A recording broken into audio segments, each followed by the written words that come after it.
the NWA back into the spotlight.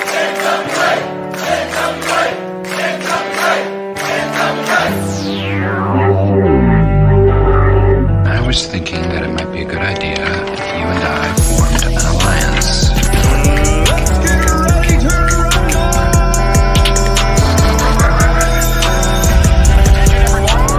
Welcome to the greatest wrestling program in the world. Ladies and gentlemen, can I please have your attention?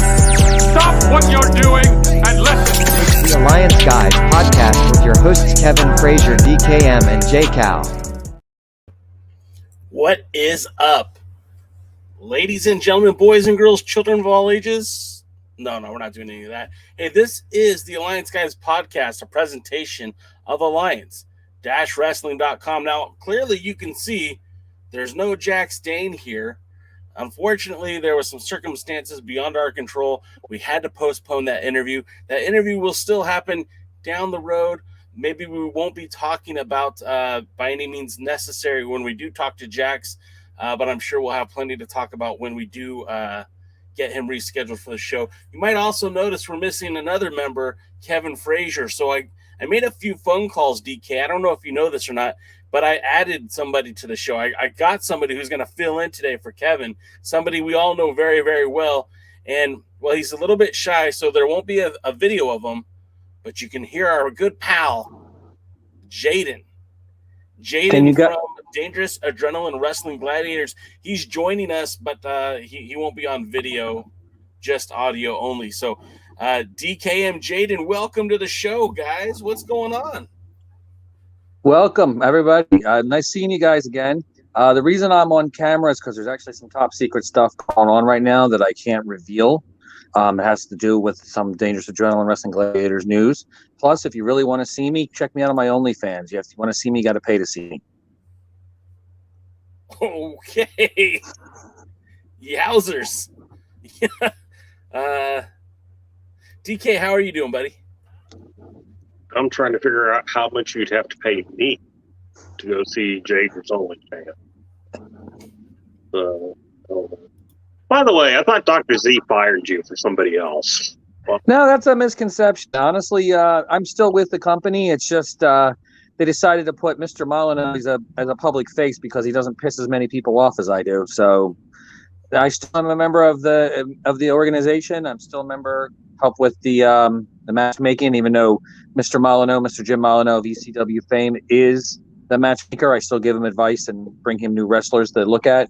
And basically, Mr. Molyneux just took the position of Dr. Zirconium, and being a world-famous doctor, he has a lot on his plate, and Mr. Molyneux has helped him out so we can continue to grow.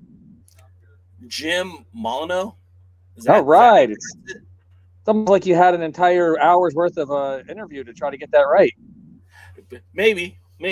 Hey, anyways, this is a presentation of Alliance-Wrestling.com, your number one source for news and information. I guess DKM just had his fill of it and stormed off. Typical DK. Anyways, this is a presentation of Alliance-Wrestling.com. Again, that's your number one source for news and information for the National Wrestling Alliance and the United Wrestling Network. My name is J Cal. And, of course, I just mentioned the man to my right is Jaden from Dangerous Adrenaline Wrestling Gladiators, also one of the original co-hosts of this podcast, the Alliance Guys podcast. And we've been in business, well, should we say the word business? We've been podcasting for damn near 13 years. We just celebrated our birthday. Yes, this podcast has a birthday. It was October the 17th, which I believe was Sunday. And I really felt like going on a live stream and talking to you guys about this podcast and how long we've been around and how long we've been a part of this NWA fam community. We were the community. Before us, there wasn't much of a community. And that's why I'm very happy that Jaden's here to be a part of this show because, again, this is like the 13th anniversary of that very first podcast where Jaden actually called in and heard this whiny, nasally voice talking about Blue Demon Jr. and the 10 pounds of gold. And it's kind of come full circle. We're here. We're here to talk about NWA. We're here to talk about pro wrestling. And, of course, we're just here to have a good time with you, that hashtag NWA fam. DKM, what are your earliest memories of the Alliance Guys podcast? Well, there are so many. Of course, I remember the first time I called in. I remember when Jade and I destroyed one of the first versions of the thing. Was that I blame Houston? Cordell Walker on that one, not us. Cordell No, that was Walker? Cordell Walker. That was Yeah. that was an interesting. I remember when my now past cat made a guest appearance. Let me see. What else do I remember? And multiple times your dogs, too. Yes, I can remember signing off with, God have mercy on our souls. Do you remember? I think it was Chaz Taylor. You guys were holding down the interview, and I was driving to Las Vegas, and my reception kept cutting in and out. Well, I remember making fun of you for it, so Or the episode where at half the way through I had to go to the other room to console my crying baby because mom had to step out of the house for a few minutes, and my now 7-year-old was just a newborn baby. I remember when you had to console DK that one time for crying because he ran out of tacos. that was a sad day. That was last week. It was still a sad day. This is the original lineup, guys. So if you're enjoying this show, that's awesome. If you're not, that's okay too. We're breaking format. Like I said, we were expecting to speak to former world's heavyweight champion Jax Dane, and as great of a guy he is, unfortunately he had to cancel on us, and it's no hard feelings. We completely understand, but we do miss. We were really looking forward to having that time to speak with Jax. So again, we're going to kind of break the format tonight. We're going to be talking to you guys. If you have any memories of the National Wrestling Alliance in the last 13 years, hey, let's talk about them. I know today I posted on the Alliance blog Instagram account of something that happened pretty cool about 3 years ago when I flew out to Nashville, Tennessee, and went to the old TNA Asylum to watch the NWA 70th anniversary show. I finally got to see Cody Rhodes defend the 10 pounds of gold, and on a night where he gave it his all in a 2 out of 3 falls match, unfortunately, Cody succumbed to the clover. What does he call it? The Kingsland Cloverleaf, and Nick Aldis regained that title, a title that he literally held till just about 2 months ago. Well, that was one of the falls. Was that only one of the falls? That wasn't the final fall? No, the final fall was the Cody rolls up Aldis, and Aldis just waiting and pins Cody. I guess I forgot that. But needless to say, that was a pretty fun time in the NWA. It was a very exciting time. The NWA had kind of been married to what was going on with the All In, with the Elite, with Cody Rhodes, the American Nightmare. And it really helped project the National Wrestling Alliance to the forefront. I know some people would disagree with that, but it really did get some eyeballs on the product. And as somebody who attended that 70th anniversary show, I know that there was a lot of Elite fans, a lot of Ring of Honor fans, and a lot of folks who were a part of that All-In event who decided to come to what they thought might be the sequel to that. That actually made me think of something, guys. That was basically like a multiple promotion event, and the NWA seems to be working a lot with other promotions, Ring of Honor, Impact, All Elite. There's the proverbial Forbidden Door. Anybody else think they should just close that door and the NWA should concentrate on themselves? Maybe get a larger roster of their. I mean, I know they're not promoting a lot, and they're mostly a television company at the moment with a sporadic event and pay-per-view. But I don't know. How is it special that the NWA has somebody if you can also see them at Impact and also see them at Ring of Honor and also see somebody in All Elite? And then your NWA guys, why are they special if you can see them anywhere? I understand working together with companies. Dog does it itself. But Dog likes to work with companies where you don't normally see the wrestlers in that area, so it brings something special, or bring in wrestlers from places you're not going to see. You can see All Elite wrestlers on Wednesday and Friday nights, depending, how the week goes for them. You could see Impact wrestlers on Thursday nights. You can see Ring of Honor wrestlers wherever they happen to be syndicated. But what about the NWA? Maybe they should concentrate more on them. Well, I will disagree with you on one thing. I don't think anybody sees Impact, no matter when it's on.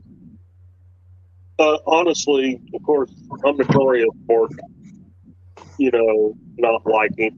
First of all, can we do away with the phrase Forbidden Door? That was a quickly created term talking about the relationship between New Japan and All Elite, and now it seems to be affecting, any promotions working together. Promotions have worked together on and off all the time. It's not exactly new, and of course, anybody who's not the big two have had their guys on independent shows and everything, so that's not exactly new. But I don't like necessarily buddy camaraderie where on one show you're going to have 3 sets of world tag team champions and 2 world champions and a TV champion, a social media champion, and a Bob's Your Uncle's champion, and whatever.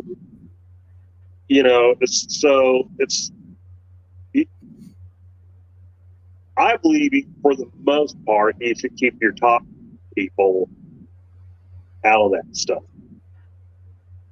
And maybe your lower and mid-card guys you can exchange in and out. The trick is using everybody the same. We shouldn't see one version of Slice Boogie and MLW and a totally different version of Slice Boogie and NWA. Jax Dane shouldn't be a face here, but a heel there. That type of stuff. And, the truth is everyone's going to book them however they well choose. Or this guy's a tag team in this promotion with this guy, but he's a tag team with another guy in another promotion. Those are things that tend to bother me. And so, you got to work on NWA and NWA storylines and kind of go forth. I don't necessarily disagree with what you guys are saying at all. The NWA, it was just a few years ago when the National Wrestling Alliance was a collection, a collaborative of wrestling promotions who were affiliated through recognizing one World's Heavyweight Championship. Now we know that the NWA has changed, not just figuratively, but literally since then, where they are no longer a sanctioning body of wrestling promotions, but rather a single wrestling entity. It still carries the same name. It still carries the same legacy. However, the way that they do business has changed quite significantly over the past, last 73 years. But even more recently with the Lightning One purchase, the brand has been radically different, where initially as World's Heavyweight Champion, Nick Aldis, and even to a lesser extent, Tim Storm, Cody Rhodes, had that ability to take the 10 pounds of gold basically anywhere. I mean, one of the reasons we celebrated Nick Aldis's first reign as world champion was because he had that title, because he had the opportunity to take that belt and travel anywhere else in the world. And when that ability stopped, I felt like there was a devalue in the title, and we started seeing the world champion in a different look, because we'd only see the champion defend the title at pay-per-views, and those pay-per-views were further and farther in between. And then once the relationship with Ring of Honor ceased to exist, and the relationship with AEW seemed to only really impact, no pun intended, the women's division, it just felt like there's this disconnect. And I mean, I don't have a problem if the NWA only focuses on itself. I don't have a problem if the National Wrestling Alliance just promotes itself and stops working with other promotions. But I feel like the model that they have set up currently doesn't support that. I'm probably going to be called a ham sandwich jabroni when I say this, but why isn't the NWA Championship being defended anywhere? From the best I understand, it's because somebody didn't want to wrestle on small events, small shows. But if you're going to have these associations, where's the NWA champion? If they're going to defend it, let the NWA defend it. When it was at least a group of promoters, the NWA champion traveled as much as plausibly as possible, because that's what it was for. That's why you were a part of an alliance, to have one world champion and bring him in. And theoretically, that's what the promoters were supposed to do. But, you know, if you're going to have these wrestlers, either have the championship defend against them. I mean, I would love to see the current champion, Trevor Murdoch, wrestle against James Storm, whether that's in for an NWA championship. I'd love to see him take on I'm trying to think who works for Impact that's any good. I'm drawing a blank, but I'd love to see him wrestle against O'Shea Edwards, who's currently going to be wrestling for the WWGP Championship at the Dog Wrestling event on Saturday night, October 30th at the Max Pitt Sports Center, located at 240 Delsey Drive South in beautiful Uptown Glassboro, New Jersey. Cheap plug. I would love to see him wrestle against all kinds of take a breath. Yeah, I did that one breath too. I'd love to see him wrestle against all kinds of talent. There's some real talent out there. I kind of almost wish somebody with a lot of money would buy the NWA, buy MLW, buy Impact, buy Ring of Honor, and make one promotion. Then we'll have a big three like we used to have. And I think that promotion would be able to compete against anybody in there. Because what about Trevor Murdoch versus new MLW champion Hammerstone, or anybody from the MLW roster? There's so much talent out there that he should be wrestling them, and the NWA talent too. I mean, you're not wrong there. I mean, a match between Alexander Hammerstone and Trevor Murdoch would be a hoss fight to the highest level, and I think a lot of the NWA fans would be all on board with that, and I'm sure a lot of the MLW fans would be on board with that. But I'm almost positive you'll never see MLW work with the NWA. And then our pal Willie Bowen says, why not Willie Mack? There's your good Impact wrestler. Oh, does he still there? Yeah, he's still there. You know, to go kind of with what Jaden was saying, I do think it's one thing to go out and travel on some of the independent shows and defend your title and stuff like that, where, you know, some of the fans are just, you know, even if they don't necessarily know who Trevor Murdoch is. And, you know, let's be honest, it's been a while since he was in a major promotion. And, but even if they don't quite know who he is or whatever, you still got this, well, it's the world champion, and, you know, our guys want to come in here and wrestle the world champion and everything like that. Whereas part of the problem, and we saw a little bit of this with Ring of Honor, and I'm not sure this is part of the reason the first agreement with Ring of Honor kind of fell apart. You know, their world champion is always going to be the top world champion, whatever promotion you're in. And so Nick Aldis can come in and call himself the real world heavyweight champion. He can talk about the history of the NWA and stuff like that. And these smaller promotions have, you know, more rabid fans typically. And so the NWA title is never going to be a top title anywhere. It's not even going to be on the same level as their world championship. I mean, you put the NWA champion in MLW, it ain't going to be the same. You know, the MLW is the world heavyweight champion. This is the NWA champion. We don't really care what he calls himself. And, you know, our champion's going to face the top guy in the promotion, and their champion's going to face, you know, one of our mid-card guys. And by the way, probably a similar thing would happen. I mean, look, there's, you know, NWA in AEW. Why is it just the women? Because they wanted Thunder Rosa. So there had to be an agreement put in place. And, you know, sometimes things are simple. But now I will say this before I let Jay ramble on for a minute. I don't necessarily mind like the women's tag team champions going to defend their title in ROH, because ROH doesn't have a women's tag team title. They are putting them against two of their top wrestlers, and it's more like a special attraction thing. So I think that can work under the right circumstances. Well, I find that interesting because your exact wording is it's a special attraction. I really kind of feel like that's what the 10 pounds of gold is when it goes to any other wrestling promotion. It's not there to circumvent that title, the Ring of Honor World title or the MLW World title or the United Wrestling Network World title. It's there to be a special attraction.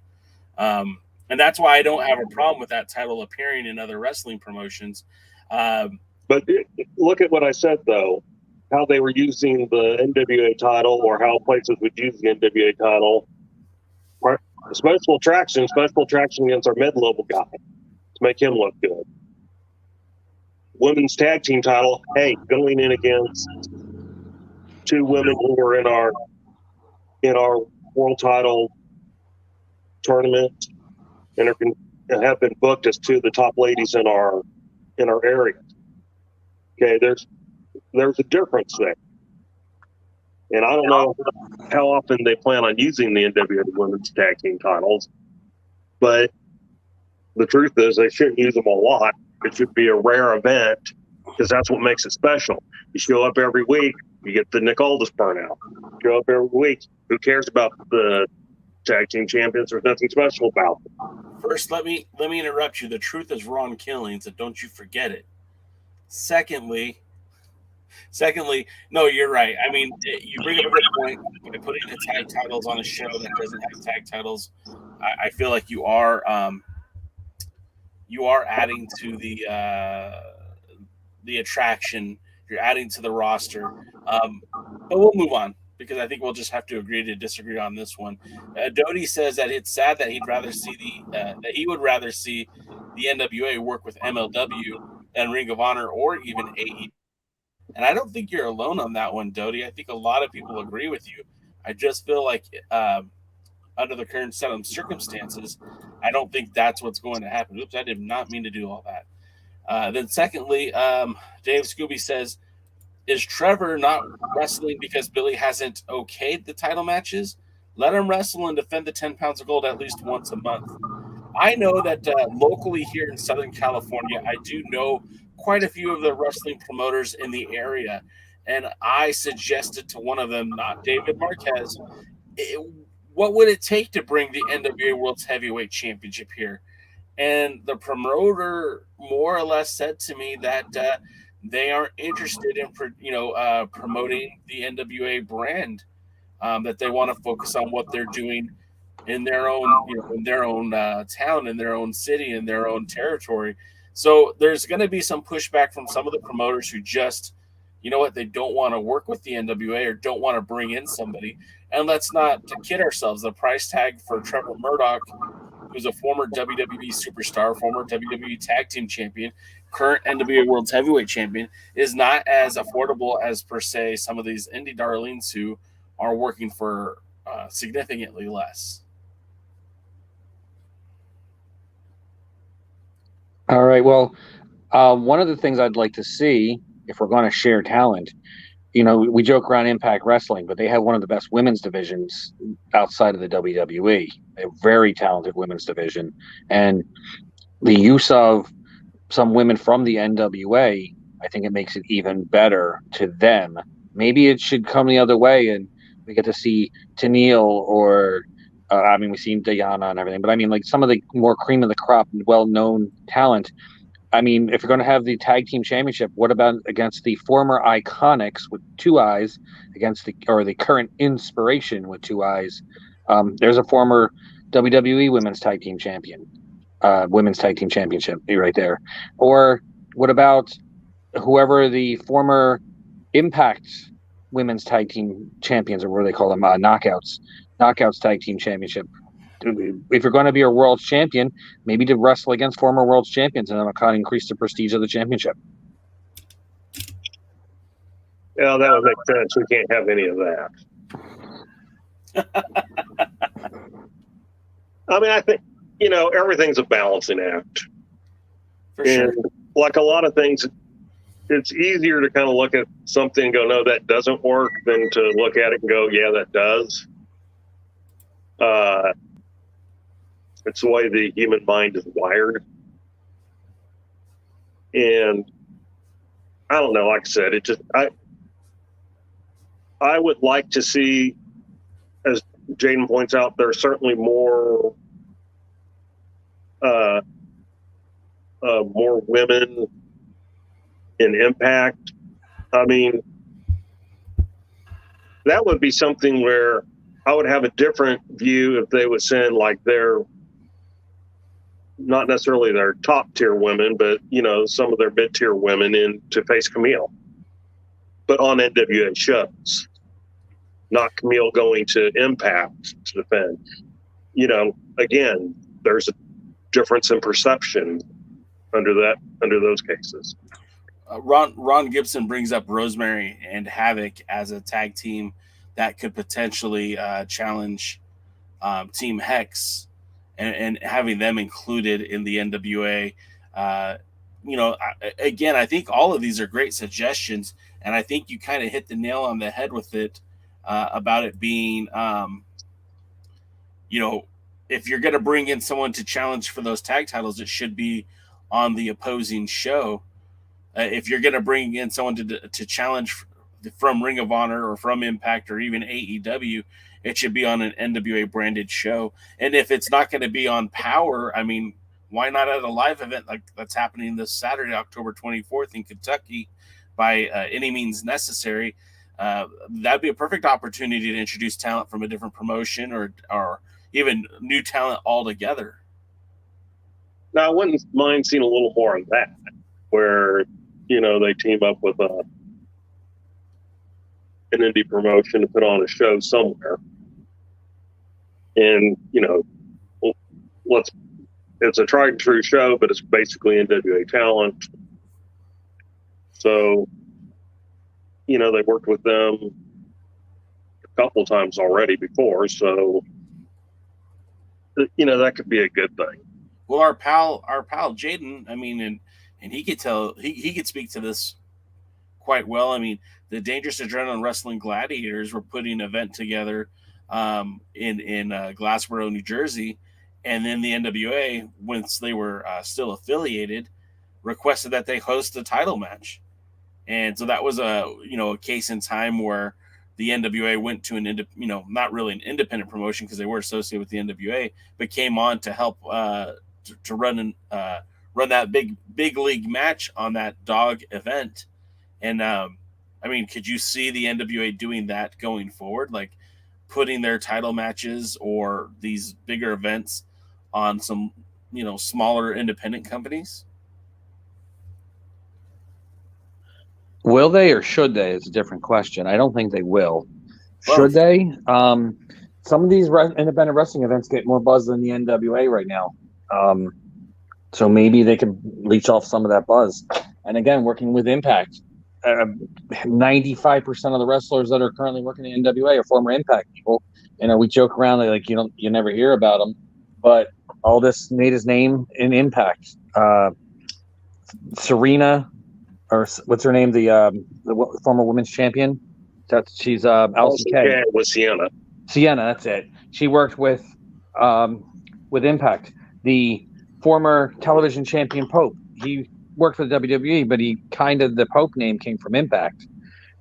So I don't know if it's a lateral move coming to Impact to the NWA, or if it's considered a step down or a step up.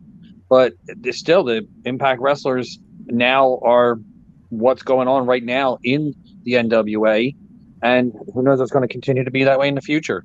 Maybe we can start seeing some of these wrestlers, and a lot of those Impact wrestlers, they still work a lot of those independent smaller events too.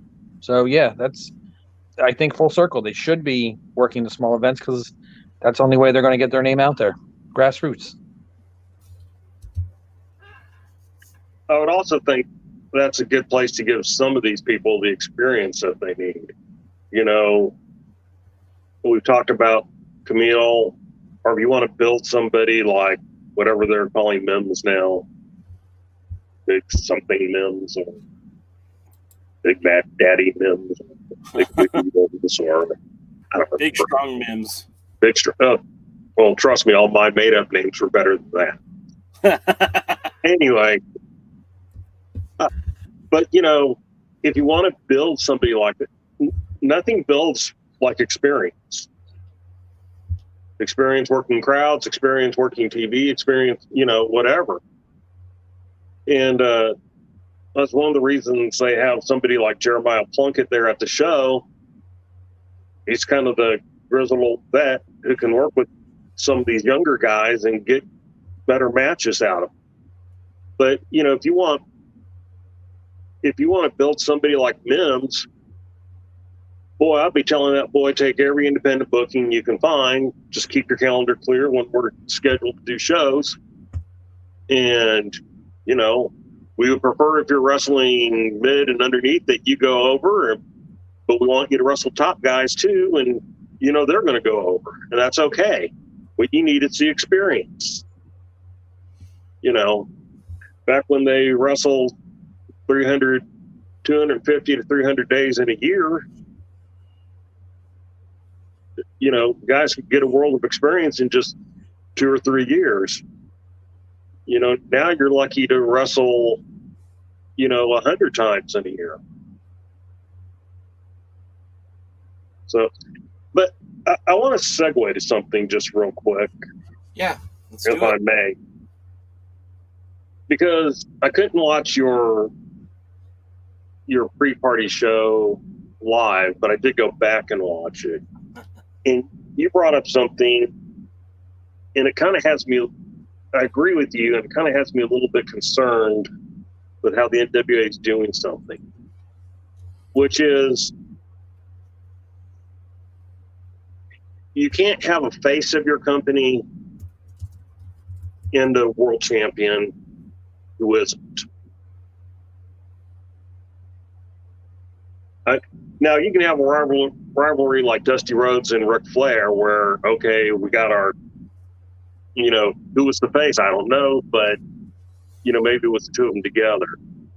But if I were watching the power shows and everything like that today and being a little more ignorant, and somebody would go, well, who's the star? I go, oh, well, it's Nick Aldis.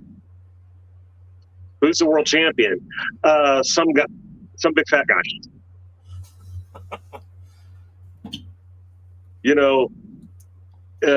Like they got that any means necessary. Great chance to give Trevor Murdoch a good but gimme title defense, and they're teaming him up with Aldis. So I'm going to throw this to Jaden. I mean, Jaden, is that the way you'd want to book your top champion? No, not at all. It makes Trevor Murdoch seem like he can't draw without all this in his corner. It's kind of like a women's promotion using men because they don't think the women can draw, so they have some men on the card to make sure those people are actually there. That's what it kind of reminds me of. They don't think Trevor can draw, and Trevor's better. Trevor's great. Trevor, if he gets a break and a real good opponents and really good booking, and that's probably the hardest part about that whole thing, Trevor could be a major star for the NWA and really lead them into the future. And don't get me wrong, Aldis is pretty damn good too. I know he's a huge fan of the Alliance Guys podcast and of alliance-wrestling.com. But yeah, he's great too, Yeah, they overexposed him, and I have a feeling that's because somebody has an ego and he wants to put himself out there all the time. But so to say, as much as DKM and Craig Classic now, but But I really do think that Trevor could be the man if they let him be the man, and he needs to get away from Aldis, not continue. Let's put Aldis in something else. Put him in the tag team title. Put him in the television title. Put him in the 7,211 championship that they only have. They have more champions than actual wrestlers on the roster. Put him on one of those belts, but keep him away from the world title right now and let Trevor Murdoch shine and give him a whole bunch of wins. Build him up as a serious champion. Well, I think, if you don't mind if I interject here, I think part of the problem is the two most likely candidates to challenge Murdoch is far too soon, right? Because on one hand, I mean, we've got Jax Dane, the man who should have been here tonight. You know, of course, he's preoccupied. They're going to put him in the steel cage with Crimson, and that match is going to be phenomenal. Probably blow the roof off of that the Valor Hall out there in Oak Ridge, Kentucky. But what I would like to say though is Oak Grove, Kentucky. Excuse me. Don't send me hate mail. But what I would like to point out though is if it was him and Trevor Murdoch in the main event of that show, do you feel like that might be too soon? If you go and grab the Pope, who we all love, the Pope is by far the MVP of this show, and we've talked about it at length how important he's been to the growth of Power and how much his presence makes the show better. If you put him in a match with Trevor Murdoch, again, that might be a little too soon. Trevor Murdoch should have a long run with this title, but if you start putting him in matches, like these are big money matches, these should be pay-per-view matches, and this isn't a pay-per-view. So as much as I do agree with you guys, who would be that person? Who would you put in the ring with? Who would I put Murdoch in the ring with? Right now. Right now? That's easy. Adonis. Adonis cheated him out of the national title. They have a history. There's some stuff going on. Adonis comes out and says, I beat you once for a title. I can beat you again. We all know Adonis ain't going to win the title. It's not really, it's somebody you can get a good title defense out of. And so, put him in there with Adonis. Now, of course, again, if it was me, Aldis wouldn't be around right now. Yeah. I mean, so we wouldn't be putting Aldis in the ring at all. Ron kind of killed it right here. He says Aldis should sit at home for 5 months and come back as a humble guy. Now, look, I do understand the financials of wrestling. I do understand that you're paying this guy who is a draw. I mean, can't take away from Aldis. He's a draw, and he's perfectly capable in the ring. But you're doing a disservice to Trevor by putting these two as a budding partnership, a friendship, whatever you want to say. Now, after this tag match, if they break up and go their separate ways, and this whole mutual admiration society comes to conclusion, great. But I feel much like what Jaden was saying a minute ago, that it feels like they're not trusting Murdoch to get this over by himself. And I think Murdoch by himself, I mean, let's face it, he knows wrestling. He was trained by Harley freaking Race. I don't think it's that much to question if he could get this program over with Adonis or with Latimer or whomever they choose to go with. But I think that would make a lot of sense. So yeah, that's a good call, DK. I think you're right on the money. I mean, I think, you got to be careful how and what you do. And I'm actually going to go back to the 80s to complain about something, since Kevin always accuses me of wanting that. Where's Kevin? Yeah. Well, Kevin doesn't listen to me. He just makes things up. But anyway, I think one of the problems that the NWA had back in the 80s was, I can understand not wanting to take your title off Flair, but at some point you got to build somebody. And, putting a title on Kerry for 18 days because his brother died, that doesn't really build anybody. Putting the title on Dusty for 2 weeks, I mean, that doesn't even build Dusty. He was already a top thing in the Booker, and I can see not wanting to have a title on the Booker at the same time. But, give him 3 or 4 months and give some of the other heels a chance, And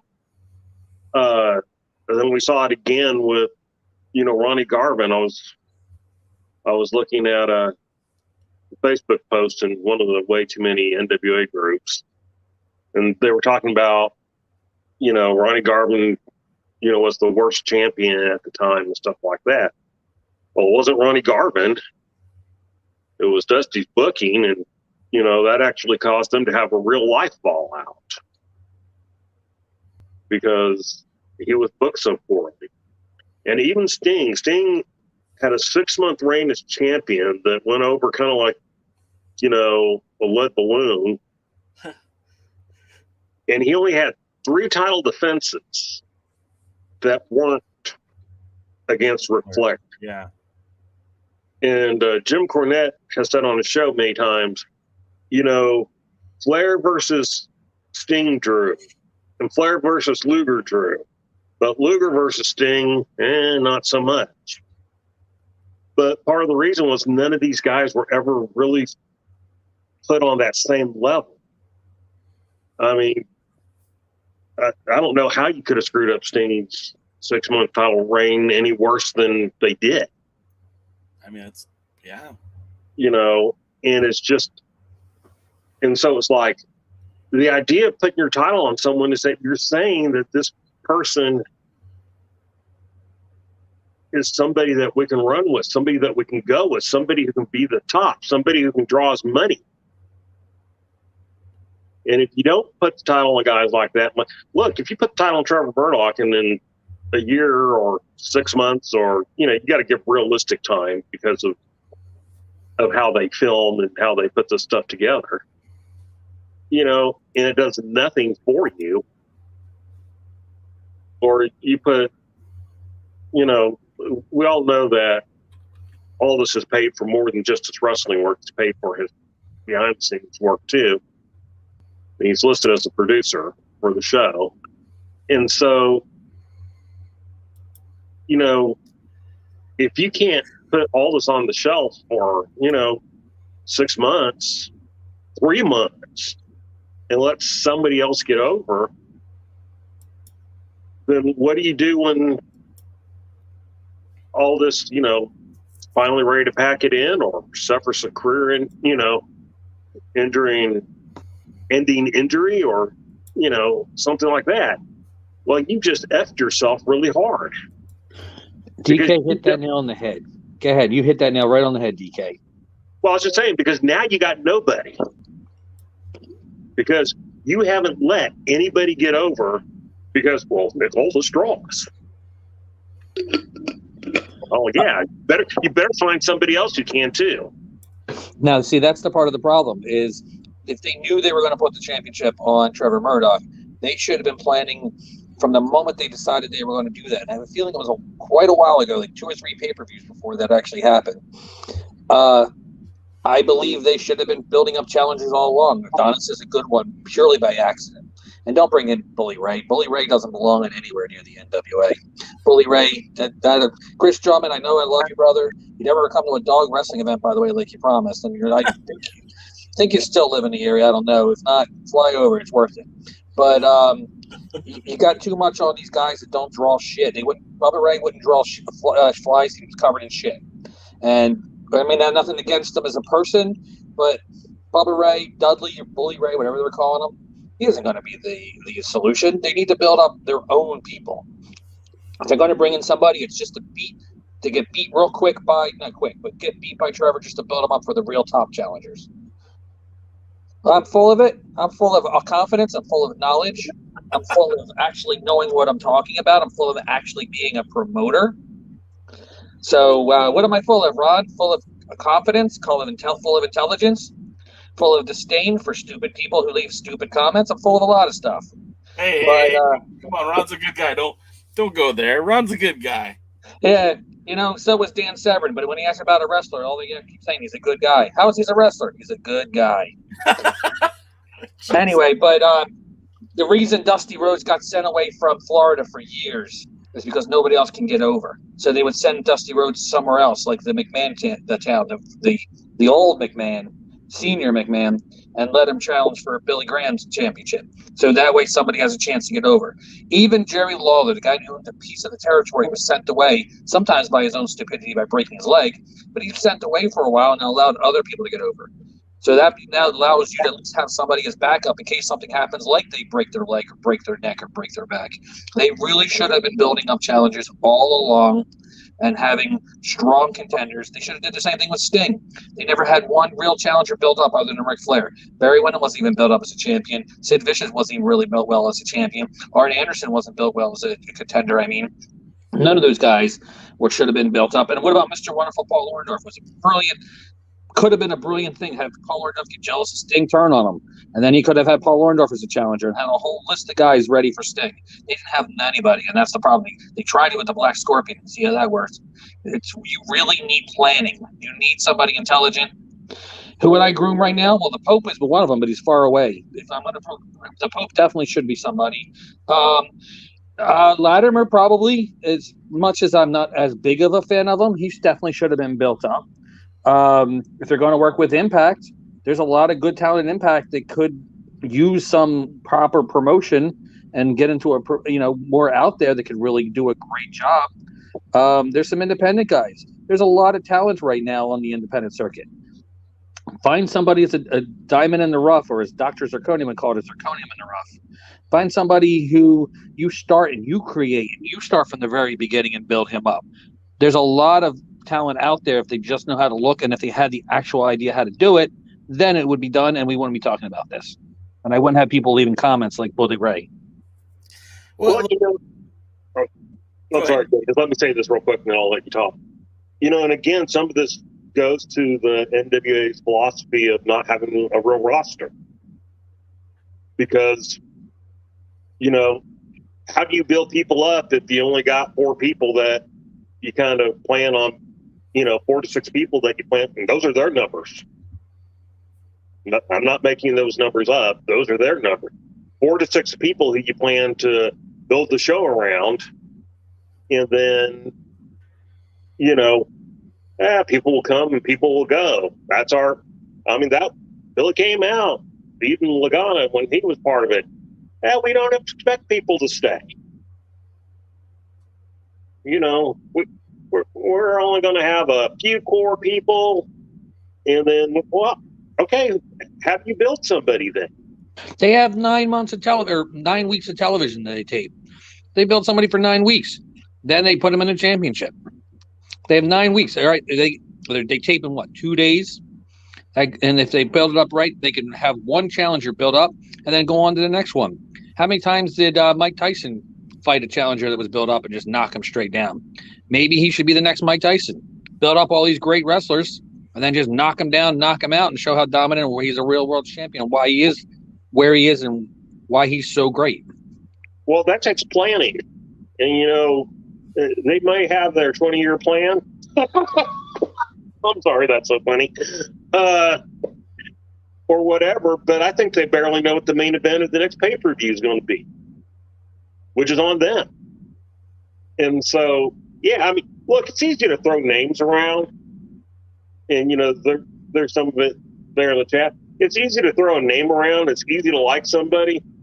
But a lot of people don't truly know why some things aren't possible. I remember back in the day, people got upset when, what was her name? Amber O'Neal? Yeah. Beat Santana Garrett for the women's title, and Garrett didn't hold the title long enough, and she was defending all the time, stuff like that. Well, of course, she was defending all the time, but not in NWA territories because she wasn't planned on being a long-term champion. So she didn't sign the agreement for what her booking fee was going to be. And so she was trying to charge NWA promoters like twice what they would normally pay, for the, more than they were, getting charged for the world title. It was like, no, we don't want that. We're not going to pay that. You don't draw that amount of money. You don't put that many butts in the seat. And that's why she held the title until they can find someone to take it off of. And so, again, throwing some of these names out there, they may sound good, but, the reality is it's not going to work. They're not going to do what you want them to do.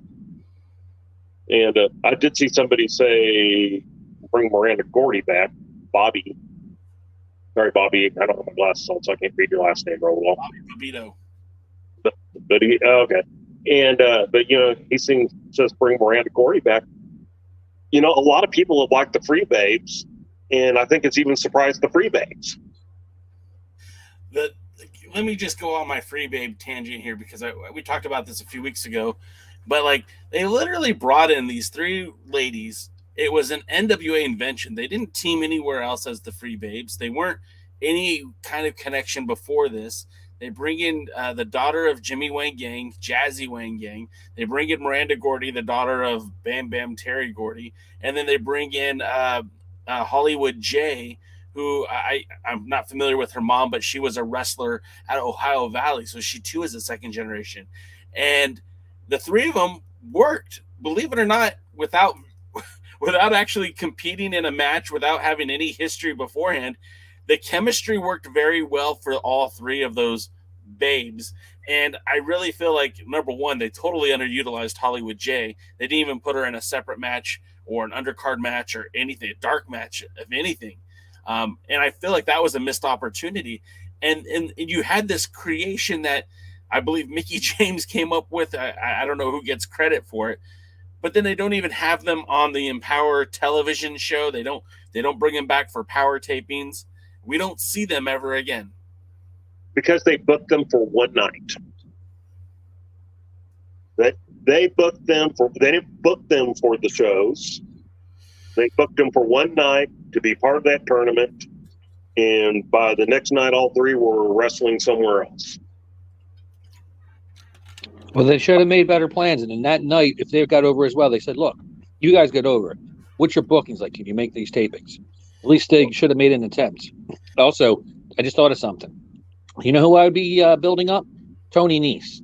Tony Nese has a great look, exceptional wrestling skills, a high flyer who could also wrestle, former WWE superstar, former Impact superstar, but he's known enough that he has a little bit of a name, but not known enough that the NWA couldn't make him his own. That's who I'd be building up, and I'd be building him up maybe even for a long-term feud with Murdoch and maybe even future champion. That's who I'd build up. Well, let's just get back to the women's match, and we'll talk more about who the NWA could potentially build up here in a second. But while doing the pre-party on Tuesday, Pollo Del Mar jumped into the live stream. Now, Pollo Del Mar is the manager of Jamie Senegal, and she pointed out that there was no offer to come to the next night, and they were all of the talent that were not used for the following shows were kind of surprised that they weren't going to be a part of those other shows. So, like to the point that DK was saying, and to an extent what I was just saying, their plans, I don't know where they're going with their plans. And you know, if you've talked to somebody who works with the NWA, it seems like things are, you know, we know what we're doing. We have this focus. We know what we're going. We thought of that. We just didn't do it. We thought of that. We just didn't do it. And it's like, well, why not? Why didn't you do it? You should have done it because it would have made sense. There is no women's tag team in the NWA besides Team Hex. They haven't paired anyone. The closest thing they have was oh gosh, what's her name? Taryn Terrell's girls, Genocide and Paola Blaze, and they haven't done anything with them in weeks on television. And it's just like, well, what are you doing? You had several talents that could have been used as a tag team. You know, Hell on Heels, they could have stuck around for a few matches for TV. You could have brought in again the Hollywood Babes for a few matches for television. They could have done all of this stuff, and they just didn't. And I know time, I know money, but like, let's be honest, Billy Corgan is a wealthy man, and if he wants to spend money on something, he can. You know, he could go write another album and make millions of dollars touring and not even think about the NWA. But this is where his focus and passion is right now. And it's like, well, then how about let's do it full steam and quit giving this half-ass approach. Yeah, it sounds like a perfect plan. What do you think, DK? Well, you know, what's funny is for a company that changed so quickly based on the reaction of the fans to Thunder Rosa and especially the late question mark Joe Stevens. Joe Stevens, Joseph Hutton will use his actual name. Since neither Jake nor I are fans with Joe Stevens or the question mark. But you know, they tried to adapt so quickly. They probably over adapted for question mark. Although once they teamed him up with Stevens, that was kind of it was interesting because Stevens made it interesting. And so, but tonight. People were like already raving about the free babes before they even did the show. People were talking about, oh man, I hope they win the titles, more than just me. Yeah. You know, people were going, oh, I can't wait to see them. I mean, it brought an excitement to people. And if the NWA are paying attention, and I really think they pay attention to like their live audience some and any internet audience that agrees with them. And outside of that, I don't really think they listen that much. And I mean, Billy Corgan should have seen that was up. Man, I would have booked them all over the tapings. I can see not using them necessarily, you know, on the next pay-per-view, but they film things before that pay-per-view. They film things, you know, on and off all day, the next 2 days, you know, empty arena matches. Well, get started. But, you know, why wouldn't you have adapted to that? Why wouldn't you have said, oh my gosh, let's get them like at least on standby. If they totally suck, we can let them go. But, you know, the fans are reacting to them, so let's get them on standby. No, they wanted to book them for a night, and that's what they did. Well, and I think just real quick, I want to point out what Ron said. Dude, I have no problem with you not liking Josephus' in-ring work, but DK has consistently said he wasn't even charismatic, and tell me that crowd was not charmed. I mean, I was there, and DK and I have gone back and forth on this. He certainly did charm the crowd. But getting back to the matches that were taped, I mean, I've also said he charmed a crowd that was in its second or third day of tapings, long days, and who were hardcore, and they were basically cheering anything and everything. Well, but you know what I mean. But they did cheer for the Rock and Roll Express when they won the tag titles. So, I mean, there's that too. Right. And so that's a situation that's outside of the norm of what people who are watching stuff like that. You know, I went and saw a movie called Batman Forever. And if anyone's ever seen that movie, they know it more or less sucks.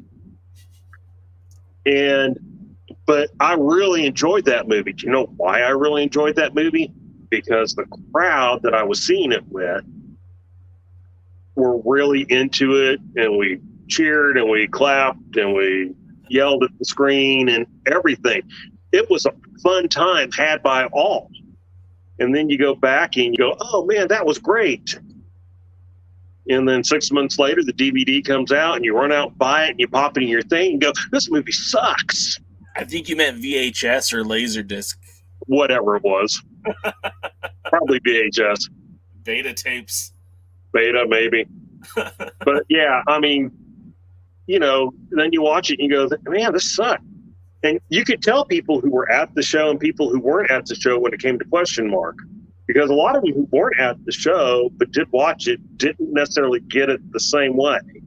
Now, of course, there were diehard fans that, again, the NWA can do no wrong. So, oh, what? Question mark's over? Yeah. That's great. But, so, sorry, Ron. I don't think he carried over on television the way he did there live.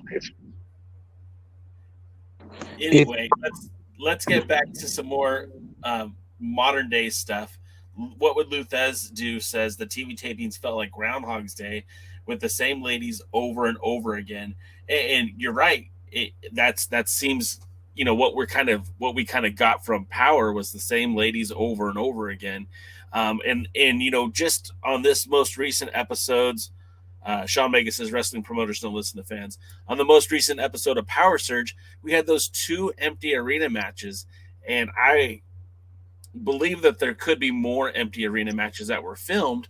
And it's like, again, these wasted opportunities. Tom Latimer and Tim Storm's a good match.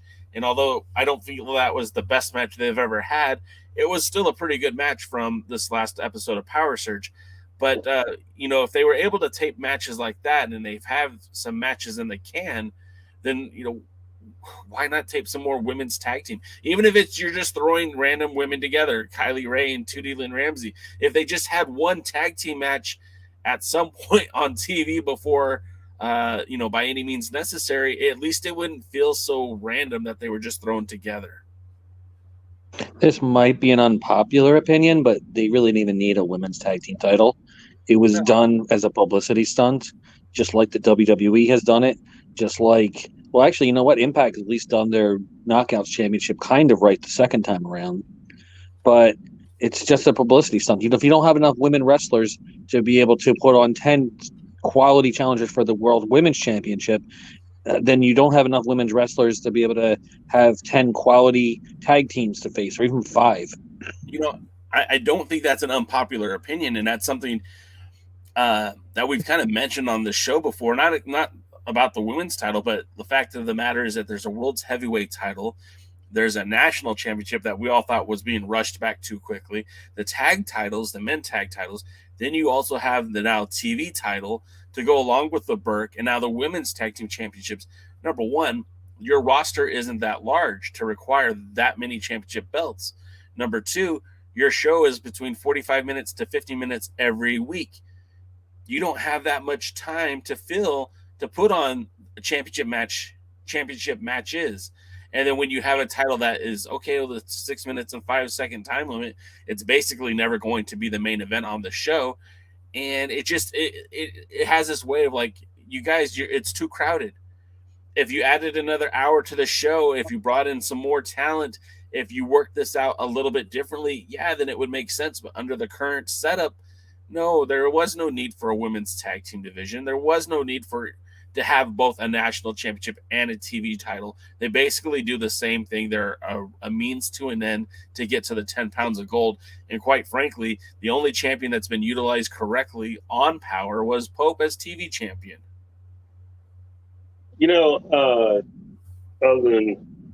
First of all, Jake nailed it on the tag team thing. It was something big to announce to help get Empower over. And honestly, don't think they ever really thought about it much past that. And so, they did a silly angle of singles matches on Power to set up champion or challengers for the women's match. And then after they did that, they kind of forgot about it. So I guess maybe on the Power episode they might do something with that. I think for sure that's what they're doing, is that show will be highlighted by the women's tag team title match. Now, if they were going to do something like put a show that focused on the women, then you could go, okay, you have a champion, you have tag team champions, that makes sense. You bring in about, I don't know, 14 women who can kind of work the show, between the singles and the tag teams. Then you have something. And look, that's not the only thing. I don't know why AEW is doing a TBS title for women, and why their TBS belt says hoes. Thanks, Cornette. A lot of people pointed that out before he did. In fact, he got it from other people pointing it out. It was like, and like they say, once you see it, you can never unsee it. Nope. And so I don't know what they were doing. But yeah, if they were going to do a show that focused on women, even if it wasn't a weekly show, if they were going to have, like one episode of Power a month, that was going to be an Empower show. Yeah. Then you would sit there and go, okay, I can see featuring, the women's title on one episode, and and then featuring tag team titles on the next episode or whatever. But it's like, no, we just want to get something out there. I mean, well, look, I'll be honest. I think they did the women's pay-per-view just because WWE had basically said we're not going to do it anymore because it didn't really sell. Yeah, I think you're right on that. And let me ask, this is a question to not just you and Jaden, but also our viewing audience. One of the interesting things that the WWE did was they did the Mae Young Classic, and then they also had the 205 tournament where they focused in on a specific genre of wrestling, right? Like they never went to the extent of a hardcore series of tournaments or even a tag team tournament that wasn't part of the norm. But how would you feel if the NWA were to do a monthly thing? Maybe they made it available on YouTube where that they focus in on one title, one division, one show. So like an entire women's show, but it treated like a Clash of the Champions, where it'd be something they gave away for free, but it was high quality stuff to kind of get people to come back to check out Fight, to check out the NWA subscription service. Put on a good match and said, hey, if you like this, check this out over here. Or, if it's not a women's match, maybe it's a certain style of wrestling. Maybe I think they used to do the King of Flight tournament where it was like a cruiserweight tournament or junior heavyweight tournament where they had high flyers. I know that's not typical for the NWA, but imagine if they did something similar to that, or hopefully we get a Crockett Cup in 2022. But if they did something like that again, offering it for free to try to draw an audience to watch them on Fight. Jaden, what do you think about that? DK, what do you think about it? And audience, what do you think about it? I'm kind of tired of tournaments. AEW does a tournament every other week, it feels like. The Mae Young Classic was great at first. Even the second one was pretty good. The Cruiserweight Classic was good until they couldn't sign the two people they really wanted to win, so they substituted the booby prize on TJP. But there's just too many tournaments. Tournaments need to mean something nowadays. They just can't randomly be out there for no reason. There has to be something special. The Crockett Cup was to celebrate 50 years of Jim Crockett Promotions. So that was the reason the whole Crockett Cup was even started. Then the King of the Ring was a big-time tournament in one building that they used to do, and then branched out to be something special. And now it's on some kind of blood money show in Saudi Arabia. But there needs to be a reason for a tournament. It just can't randomly throw them out every other week. I'm going to have a tournament now where everybody is going to wrestle with one leg. We're going to have the handicap tournament where everybody has to lose an arm or something like that. There's a tournament for just every reason. Needs to be something special.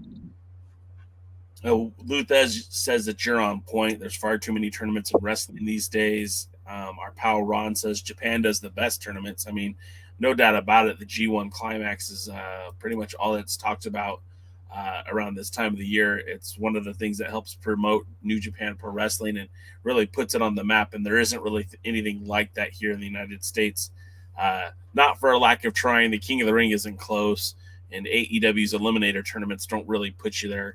But that's a good point too. So I guess I'm the only one that would be inclined to see a style of wrestling themed show. It wouldn't even necessarily need to be a tournament, but just a show that would be, focused on that style of wrestling. The problem is I'm not opposed to it, but the issue is the more anything is done, the more it loses being special. That's true. So you would have to have enough special type of shows and have them far enough apart, like probably not every month, but maybe every other or whatever, to where it can maintain some kind of specialty. I mean, go look up the tag teams for the Crockett Cup. What was it? 86 and 87, 85, 86, 87. I don't remember exactly. You sound like an auctioneer. Maybe. I don't remember exactly the years they ran. But if you go look at them, you'll see that even by the third, in which, the team that won, I don't even think was a team at the beginning of it, which was Sting and Luger. You have a hard time filling it. People don't care anymore, and it's just, it loses its peak. It loses its intrigue, and then you got to do things right. The biggest thing that the WWE screwed up from their cruiserweight tournament wasn't creating a cruiserweight championship, but let Vince get a hold of it long enough for it to mean nothing. And then they try to, and then they give them their own show, and nobody watches it. Nobody knows why it's still on the network / Peacock. And, it just, there are several times that the women's tag team titles just almost been completely forgotten. And, typically there's only like 2 or 3 teams put together that have any interest in it. I do want to point out real quick, because Willie always cracks me up with the digs at Tyrus. He said Tyrus versus the refrigerator would be a great match. I tell you what, though, that refrigerator's going down. I hope he falls in the refrigerator and the door shuts. We don't have to see him anymore. Like little Cherry Johnson from Punky Brewster. I missed a statement from Chris Dog here apparently a little bit earlier, and I want to get Jaden's thoughts on it. But where is it? Thoughts of Corgan almost signing Tessa Blanchard. Tessa Blanchard right now is persona non grata, kind of. But if they could possibly rehabilitate her, she's a real talent. Nobody really liked Tully in real life, and nobody really liked him as a wrestler. They just loved watching him get his ass kicked. Maybe if they could possibly have that happen to Tessa and be a lot more like her father in the ring, money-wise, and not much like her father outside the ring with all the controversy, maybe they can make some money off of that. Tessa, she has a attitude problem. She has a really horrible thought on how she thinks of other wrestlers, especially of women of color. And I definitely don't agree with that, but the talent's there. And if maybe she can go to a special class and learn how to be sensitive, maybe she could be something.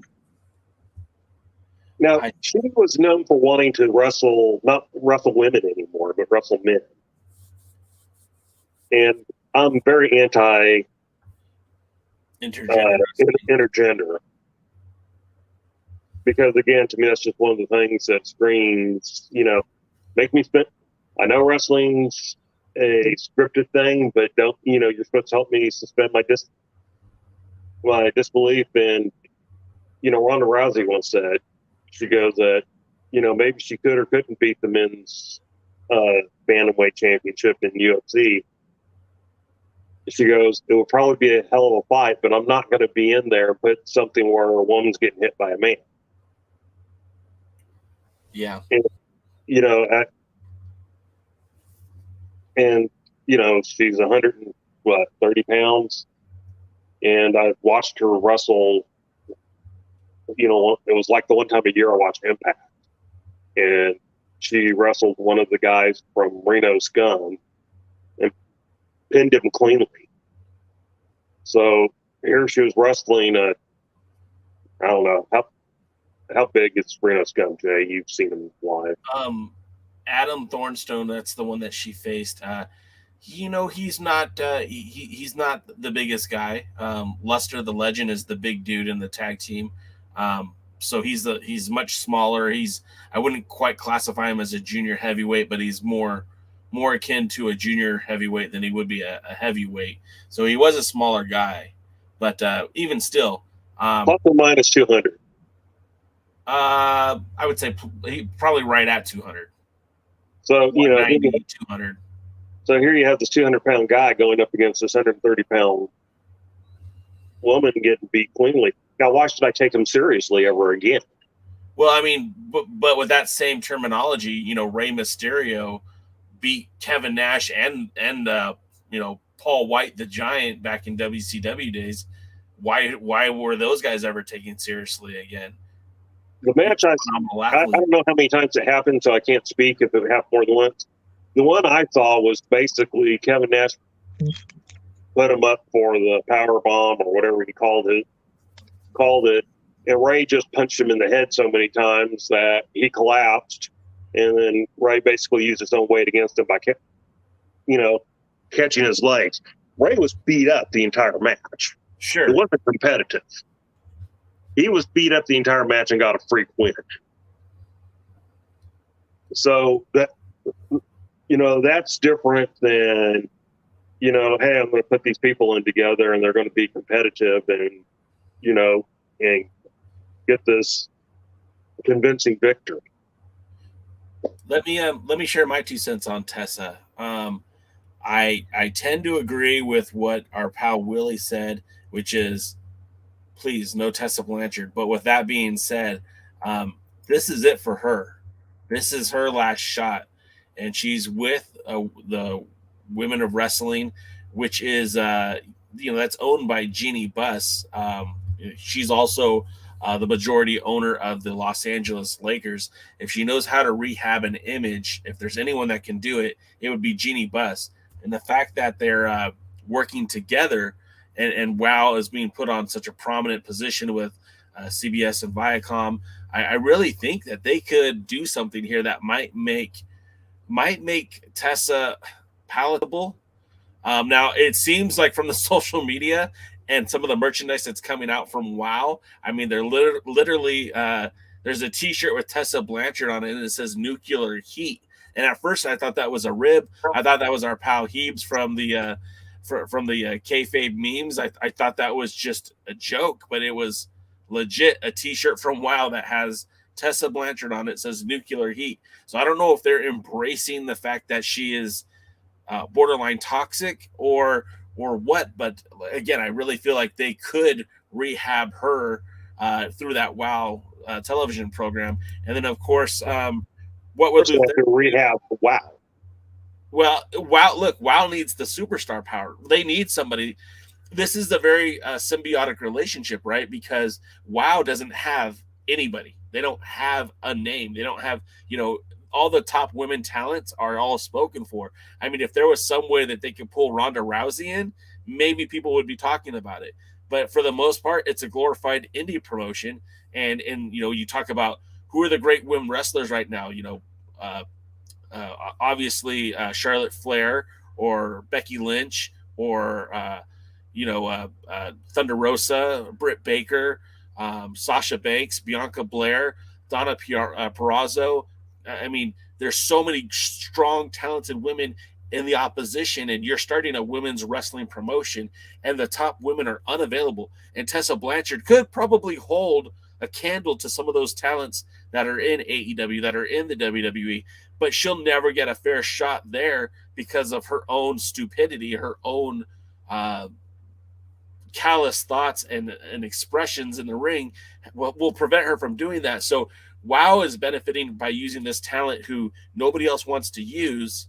And if they could put her in the right shine and shine it up real nice, people could buy into it. This nation used to be a very forgiving nation, and people have said many, many bad things in the past and have been able to work towards redemption. And again, if anybody can help her do it, I really think Jeannie Buss and the power of women's wrestling could help. But I do like what Luthez would Luthez do said, if controversy creates cash, bring in all the canceled wrestlers and piss off the world. I mean, don't tempt Billy Corgan because he might do that. Well, he's already using Tyrus, so right there, if you're going to use somebody who's going to accuse of sexual harassment, he might as well. But there's a difference though. There's a difference though between somebody being stupid and ignorant, like Tessa. You can it's very, very, very, very difficult, but you actually can fix stupid. Usually, it's with a sledgehammer, but it can still happen. maybe she can learn from her mistakes. People do stupid things when they were young. I'm still aching and hurting all over for all the stupid things that I've ever done, and I'm paying for it now. But you can rehab yourself on that. What you can't rehab are like sexual predators. You can't rehab women abusers. There's one in NWA too. We'll ignore that too. But you can't rehab pedophiles. Those people are now they're beyond redemption. So it's like you can't redeem Hitler. Tessa may be a Klanswoman, but she's not Hitler yet. And they possibly, with some sensitivity training and education, maybe can do something about that. You can at least do something on that. But you can't fix just the disgusting things of what the other ones are accused of. Well, yeah, but I mean, like somebody like Marty Scurll is getting booked in Puerto Rico again. Somebody who I thought was canceled. I thought we were done. There a couple months back, he came to Los Angeles to be a part of New Japan Strong, and those boys leaked that shit out. Pardon my French, and he got pulled off the shows because they didn't want him there. The boys didn't want him there. That wasn't coming from the office. The boys leaked that information to get him the heck out. Did not want him on that show. The office in New Japan doesn't know what the going-ons of Marty Scurll are, but I guarantee you Carl Fredericks does. I'm pretty sure, a lot of those guys, I'm not saying Carl Fredericks said it. Let me make sure I'm distancing that. I'm not saying he is the one that ratted anybody out, but that came from the locker room. Yeah, but you know what?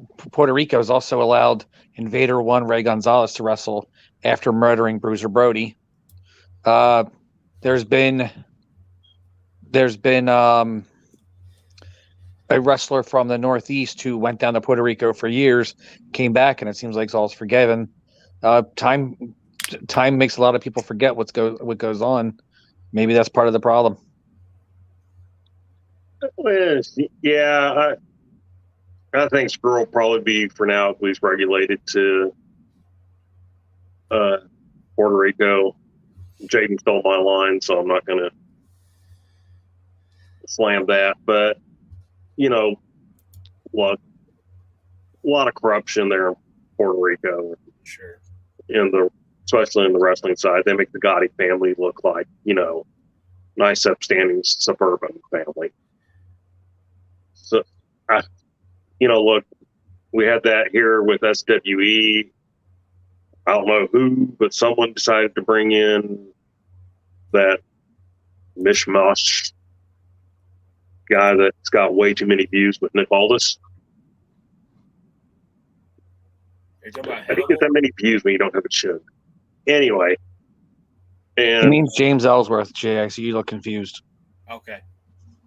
It froze on my end. Sorry.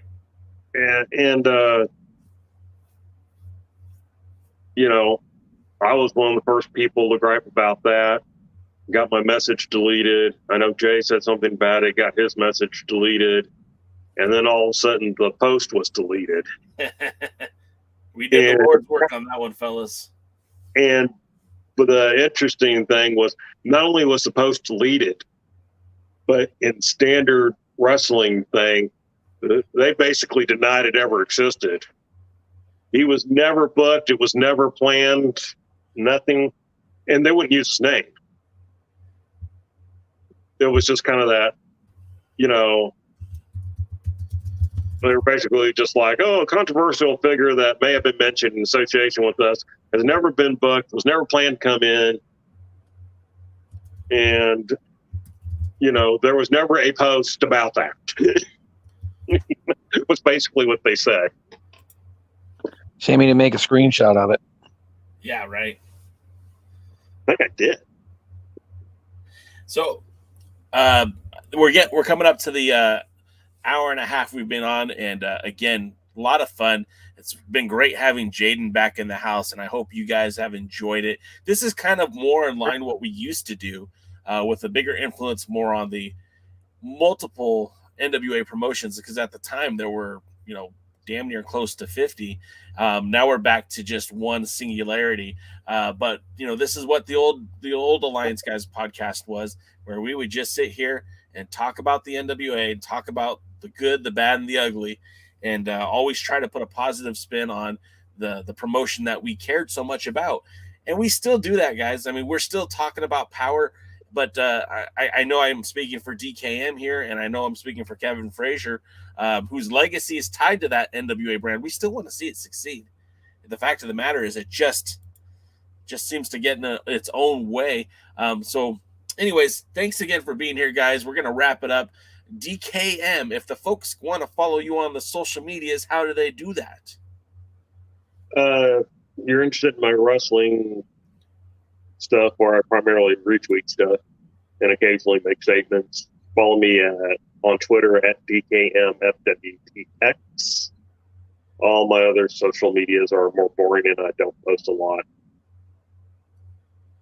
And now, the moment we've all been waiting for, the Solar Power Love Machine is going to tell you about the event he's working on October 30th in Glassboro, New Jersey at the MaxFit Sports Center. Breathe this time, Jaden. Breathe. Take a deep breath, Jaden, and let it fly, brother. Well, we got the Dangerous Adrenaline Wrestling Gladiators event, MaxFit Sports Center, located at 240 Delsea Drive South in beautiful uptown Glassboro, New Jersey.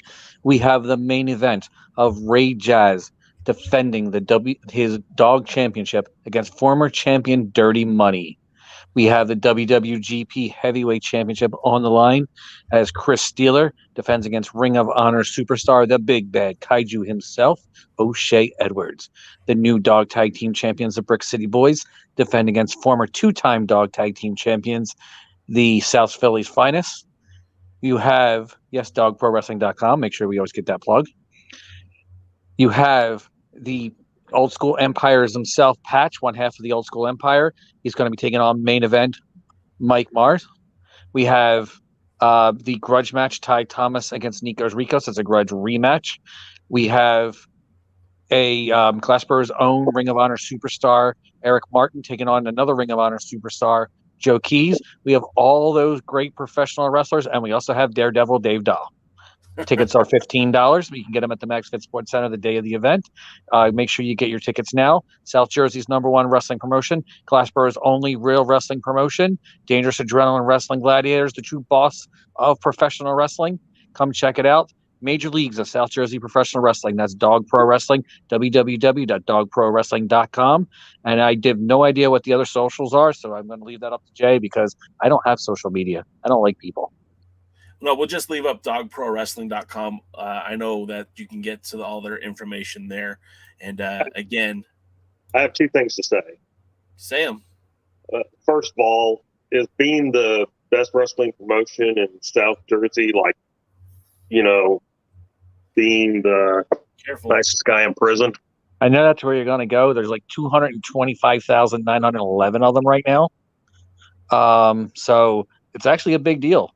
There's more wrestling promotions in New Jersey than watch the NWA on Power on Fight TV. Yeah, Dallas Fort Worth Metroplex. There are so many wrestling promotions. I don't know why anybody follows any of them. But that being said, there's one that's getting ready to make a comeback.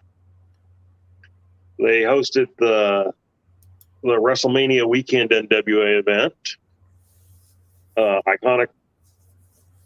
Iconic heroes of wrestling excellence, and they've been kind of quiet for the last few years. The guy that runs it, there was some stuff that happened in his family, and he took some time off, and he's getting ready to make a comeback in 22. So hopefully I can bring you some news about them. He does have a philosophy of working with all the local promotions and getting done what can be done. So hopefully we can share some news in the new year about that. Well, there you Dan, go. what about you? I have no wrestling promotions I'm closely associated with. I am not involved in any wrestling matches that are coming up anytime soon. I don't book wrestling. I talk wrestling. And so you can follow me on all the socials at the Alliance blog. And that's where we talk NWA with you, the hashtag NWA fam. Of course, the YouTube page, you guys have been killing it. We're finally we've hit that 762 mark, and at 1,000, our good friends over at NWA Gold are going to give away a replica of the Crown Championship, the one that was worn by Harley Race, that was held by Dory Funk Jr.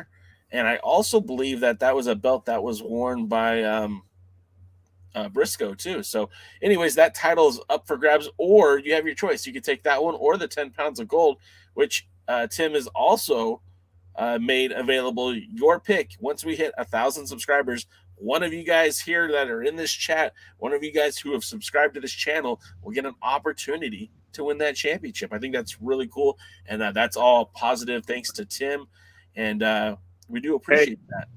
Chris posted a breaking rumor, I'll call it. Go for it. According to Chris, Adonis Aldis is rumored to be headed to Impact, at least for, I guess, maybe a storyline, because Mickey James got clotheslined by Matt, and I don't know who Matt is. And I guess he was with Yana. So, good for him. Yeah. He's got to be doing something, right? Could Aldis, be spending some time with his former Impact family. Might as well. Again, I think it's not a bad idea. It'll maybe get some more eyes to all this, and maybe sending him the Impact will get him off the NWA TV for a while. Yeah, keeping him off of the TV to me is the big deal. Anyways, that's going to do it, guys. Again, we do appreciate you, and we do appreciate you being here. Real quick, Jay, I just got a message from Dr. Zirconium. Uh-oh. He says if anybody listening to this program wants to come to a dog wrestling event and they wear their alliance-wrestling.com t-shirt, any one of them, he will give them dog tickets half off. So they can come, if they wear that shirt, to the dog event. Anybody listening to this event, or anybody who's bought that, listened to the show or bought that, you can come half off to the Dog Pro Wrestling event. Dr. Lawrence Zirconium. And also do me a favor. I don't think the dog Facebook gets enough love. The dog YouTube gets enough love. I think those videos need some more views.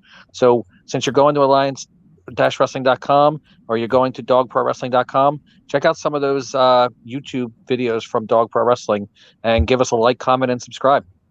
Yeah, absolutely. In fact, I was talking to Jaden earlier today. That dog YouTube page, there's so much good wrestling completely free.